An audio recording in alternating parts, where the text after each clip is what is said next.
Hey everyone, welcome to your Universe Z, the place where we talk all about the Dragon Ball universe. Today we are going to go through Goku reveals all the enemies he has ever killed, and if you would like to see more Dragon Ball content, please leave your like and subscribe to join our Universe Z. Goku has gone through many fights throughout the entire history of Dragon Ball. However, unlike some shounen protagonists, he did kill a fair amount of enemies over time. In today's video, we are going to mention some of the most memorable and interesting ones of all. It will certainly be not only a curious list, but also a very nostalgic one. So, let's do it. Death is a staple of Dragon Ball, with most characters dying twice before the original series ended. While death has rarely been permanent in the franchise, that doesn't mean it doesn't carry weight. Gohan dies several times, but his first two deaths are some of the most exciting moments in Dragon Ball, period. Villains also die in abundance, but unlike the heroes, they die only once. Goku has killed many bad guys over the years, in addition to taking an innocent life or two, but only when necessary. Goku doesn't like killing, but he gets on with it when he needs to,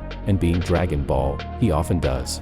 In 10th place we have Grandpa Gohan. There are several mentions made of Grandpa Gohan and his death before it is revealed how he died. Goku is quick to mention his grandfather in passing, and the fact that he has passed away, but no one questions Goku about what happened, until the end of the arc where Goku reveals that a monster killed his grandfather on the full moon. Bulma and company suspect that this might be Goku, but they ignore it, only for Goku to look at the full moon and transform into the Izuru that killed his grandfather. Everyone agrees to keep this fact a secret from Goku, but he puts the pieces together when he sees Vegeta transform into an Izuru. Next, we can mention Tao Pai Pai. Pai Pai eventually returns as a cyborg during the 23rd Tenkaichi Budokai, suggesting that perhaps Goku didn't actually kill him, but it's impossible to deny the fact that Tao Pai Pai died on screen. Tamborine's death signals Piccolo Daimao to Goku's location, however, and the Demon King nearly kills Goku as punishment. We also have drums and piano. Piccolo Daimao stopping Goku's heart puts into perspective just how dangerous the Demon King is. Goku's heart literally stops, with only a miracle starting it again. Defeated beyond submission,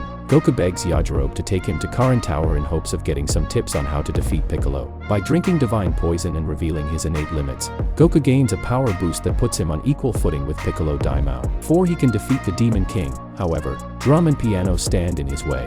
Goku kills Drum as a means of saving Ten Shinyan, while Piano dies of collateral damage. Next we cannot fail to mention Piccolo Daimao. Strong as Piccolo Daimao, Goku puts up an incredible fight against the Demon King. This is undoubtedly the fight the entire arc was building up to and by no means disappoints. That said, Goku is not stronger than Piccolo and that shows a lot. By the end of the fight, Goku is crippled and near death. Goku is brought to a point where Ten Shinyan needs to attack and save him. Only reason Goku survives is because Piccolo lets his arrogance get the best of him. Failure to completely cripple Goku ends up being Piccolo's undoing. Future Frieza also had a memorable death. This fight never happens in the main canon, but that's only because Future Trunks misreads the situation and jumps with no way of knowing that Goku knows instant movement and Frieza has already landed on Earth. Trunks rushes in to save the day. Trunks believes he caused a butterfly effect, but his intervention is what really gets the timeline out of control. In Trunks' timeline, Goku presumably teleports just as Frieza and King Cold land on Earth, killing them victimlessly. In the main timeline, Goku ends up sensing Trunks' ki in space. With no need to save the day,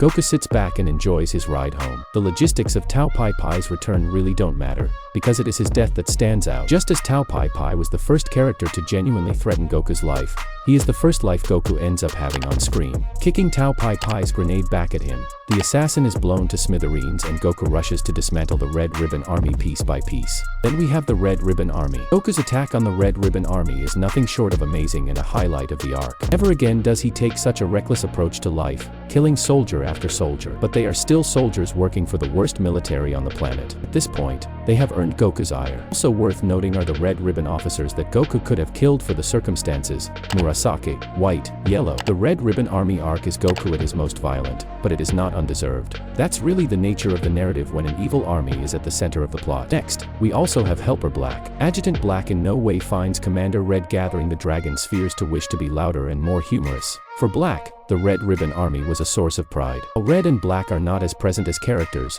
Black is consistently portrayed as a respectable figure with Red as a figurehead. By killing Red at close range, Black becomes the new commander of the Red Ribbon Army, but his tenure is interrupted by Goku. Black offers Goku a place in his new army, but he should know better than to try to appease a boy the Red Ribbon Army had been actively antagonizing for weeks. Black puts on armor to fight, but Goku simply kills him. Tanjiro is also one to remember. The Piccolo Daimao arc begins with Goku finding Kuririn's dead body and immediately rushing to confront his killer. Unfortunately, Fresh off the final match of the 22nd Tenkaichi Budokai, Goku is quickly defeated by Tambourine, even losing Kintown in the process. Goku falls to Earth, and it is only by chance that he survives. But he actually survives, and after eating a good meal, Goku gets a chance to fight Tambourine again. This time, Goku kills Tambourine with minimal effort, taking revenge on Kuririn. In Dragon Ball Super, we have the death of Frieza. When we set everything 3 minutes in the past, Goku fired a God Kamehameha at Frieza, effectively killing him and sending him back with the Hell's Angels. Then the death of Vegeta's copy. After Kamisen's copy was weakened due to Monica destroying Kamisen's core, Goku finished him off with a God Kamehameha. Second to last, we have the death of Goku's fight against Yakin. Seems inconsequential at first, but it is actually the straw that breaks the camel's back for Vegeta. Back in the realm of the living for a single day, Goku is ready to fight Vegeta in the quarterfinals at the 25th Tenkaichi Budokai only for the tournament to be hijacked. Goku assures Vegeta that they will have their fight as soon as the situation with Babadai is resolved, but things escalate quickly. Realizing that Yakin is absorbing his energy, Goku quickly transforms into Super Saiyan 2, killing Yakin. Although quick, Vegeta is able to catch Goku's trigger, realizing that even if he and Goku were fighting, the difference had grown too large in the 7 years since the Cell games. And then we come to the character with the most memorable death made by Goku, Majin Buu. What is remarkable about Majin Buu's death is that Dragon Ball refuses to let it be final, with Goku's request for reincarnation actually honored at the end of the manga. In a series where death is anything but direct, it is appropriate that Dragon Ball's final death, and Goku's final death, should not be permanent. Said, Majin Buu's death is not dressed up as sentimental or emotional, as he is still a dying villain. Pure Buu was the personification of chaos, but that is exactly what allows Goku to connect with the Jin. Facing the biggest threat in the universe, Goku's biggest concern is whether or not he will fight Buu again. But will there still be more characters who will be killed at Goku's hands? We have missed some that we haven't mentioned here, but have we forgotten some that are quite important? Let us know in the comments if yes, and what was your favorite Goku fight? That's it. I really hope you enjoyed the video. If you have any suggestions for videos, don't forget to comment here below, because I'll be reading all of them as I always do. Also, don't forget to leave a like if you enjoyed the video, and be sure to subscribe and ring the bell so you don't miss out on any content from your Universe Z.